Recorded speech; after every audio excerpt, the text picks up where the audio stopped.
بھر گئی تھی۔ جب بکریاں شام کو چر کر واپس آتی تو ان کے تھن دودھ سے بھرے ہوئے ہوتے، جبکہ باقیوں کی بکریاں دودھ سے خشک ہو گئی تھیں۔ پھر باقی لوگ بھی اپنی بکریوں کو حلیمہ سعدیہ کی بکریوں کے ساتھ چرانے لگے۔ اپنی بکریوں کو حلیمہ سعدیہ کی بکریوں کے پاس لے جاتے، پھر بھی دودھ نہیں آتا تھا، کیونکہ یہ کوئی چرواہے کا مسئلہ نہیں تھا، یہ تو آپ رسول صلی اللہ تعالیٰ علیہ وسلم کی برکت تھی، اور جس کو حلیمہ سعدیہ اور ان کے شوہر کے علاوہ اور کوئی بھی نہیں سمجھ پا رہا تھا۔ آپ رسول صلی اللہ تعالیٰ علیہ وسلم کی آمد کے بعد بی بی حلیمہ کے گھر میں مال میں اضافہ ہوتا چلا گیا۔ آپ رسول صلی اللہ تعالیٰ علیہ وسلم کی زندگی کے پہلے 2 سال بی بی حلیمہ کے گھر میں ہی گزرے۔ وہاں آپ رسول صلی اللہ تعالیٰ علیہ وسلم کی پرورش اتنی اچھی ہوئی کہ آپ باقی بچوں سے اچھے معلوم ہوتے تھے۔ آپ رسول صلی اللہ تعالیٰ علیہ وسلم بچپن سے ہی اعلیٰ صفا اور اعلیٰ خوبی کے مالک تھے۔ آپ رسول صلی اللہ تعالیٰ علیہ وسلم جب 2 سال پار کر گئے تو آپ بی بی حلیمہ کے بچوں کے ساتھ بکریاں چرانے کے لیے جانے لگے، اور آپ کی برکت سے آپ جہاں بھی جاتے وہاں کی گھاس پیڑ پودے ہرے بھرے ہو جاتے، اور ایک بادل کا ٹکڑا ہمیشہ آپ کے اوپر سایہ کر کے رہتا تھا، اور جنگل میں جانور آپ کے قدموں کو چومتے تھے، اور آپ کے قدم زمین پر نہیں پڑتے تھے۔ حلیمہ سعدیہ کے بچے جب شام کو اپنی بکریوں کو واپس لے کر آتے تو اپنی ماں کو محمد صلی اللہ تعالیٰ علیہ وسلم کی شان کے بارے میں بتاتے۔ ایک بار آپ صلی اللہ تعالیٰ علیہ وسلم اپنے دودھ شریک بھائیوں کے ساتھ بکریاں چرا رہے تھے تو وہاں 2 آدمی سفید کپڑوں میں آئے اور محمد صلی اللہ تعالیٰ علیہ وسلم کا سینہ چاک کر دیا۔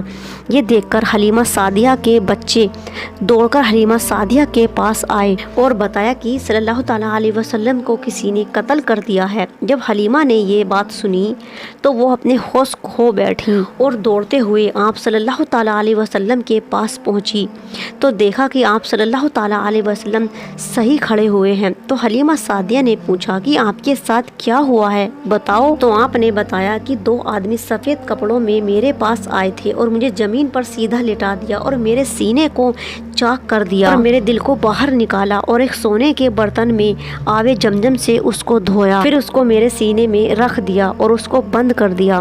جب یہ بات حلیمہ سعدیہ نے سنی تو وہ بہت زیادہ گھبرا گئیں اور واپس آپ کو مکہ میں آپ کی والدہ کے پاس چھوڑنے کا فیصلہ کر لیا۔ اس وقت آپ صلی اللہ تعالیٰ علیہ وسلم کی عمر مبارک 4 سال کی تھی۔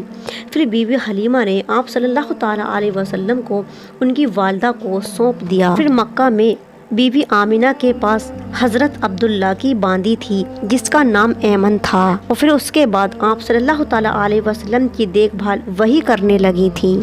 حضور صلی اللہ تعالیٰ علیہ وسلم ایمن کی خدمت کو بہت یاد کیا کرتے تھے اور فرماتے تھے کہ ایمن میری دوسری ماں ہے۔ جب آپ کی عمر مبارک 6 سال کی ہوئی تو آپ کی ماں بی بی آمینہ آپ کو اپنے ساتھ اپنے مائکے لے کر بنی نظار چلی گئیں اور 1 مہینے تک وہیں پر قیام کیا۔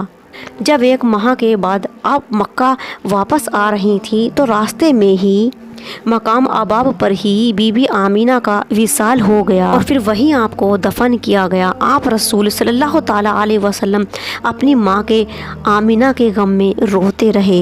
آپ رسول صلی اللہ تعالیٰ علیہ وسلم کی پرورش کی ذمہ داری اب آپ کے دادا عبد المطلب پر آ گئی تھی۔ آپ کے دادا آپ صلی اللہ تعالیٰ علیہ وسلم سے بہت محبت کیا کرتے تھے۔ آپ کے دادا آپ کو اپنی گود میں بٹھا کر فرماتے تھے کہ اس بچے کا مقام بہت بڑا ہوگا، اور آپ کی تعریف بیان کیا کرتے تھے اور پیار سے آپ کو بوسہ بھی دیتے تھے۔ جب آپ رسول صلی اللہ تعالیٰ علیہ وسلم کی عمر مبارک 8 سال کی ہوئی تو آپ کے دادا اس دنیا سے رخصت ہو گئے۔ آپ رسول صلی اللہ تعالیٰ علیہ وسلم اپنی دادا کی وصالت پر بہت روئے، کیونکہ آپ کے دادا ہی آپ کا ایک واحد سہارا تھے، لیکن آپ کے دادا صلی اللہ تعالیٰ علیہ وسلم کی ذمہ داری اپنی وصالت سے پہلے اپنے بیٹے عبد المطلب کو سونپ گئے تھے۔ پھر آپ کی پرورش آپ کے چچا عبد المطلب کرنے لگے۔ جب آپ صلی اللہ تعالیٰ علیہ وسلم کی عمر مبارک 8 سال کی ہوئی تو آپ صلی اللہ تعالیٰ علیہ وسلم گھروں کے کاموں میں حصہ لینے لگے۔ آپ سارا دن بکریوں کو چراتے تھے۔ حضرت عبد المطلب نے آپ کی پرورش اپنے بیٹے سمجھ کر ہی کی۔ انہوں نے اپنے بیٹے اور صلی اللہ تعالیٰ علیہ وسلم میں کبھی بھی کوئی بھی فرق نہیں کیا۔ اور آپ اکثر جنگل میں ہی رہتے تھے اور اللہ کی بنائی ہوئی ہر چیز پر غور فکر کیا کرتے رہتے تھے، اور آپ کی زیادہ تر نظر آسمان اور بادل پر ہی ہوا کرتی تھی، اور آپ کے چچا عبد المطلب تجارت کیا کرتے تھے۔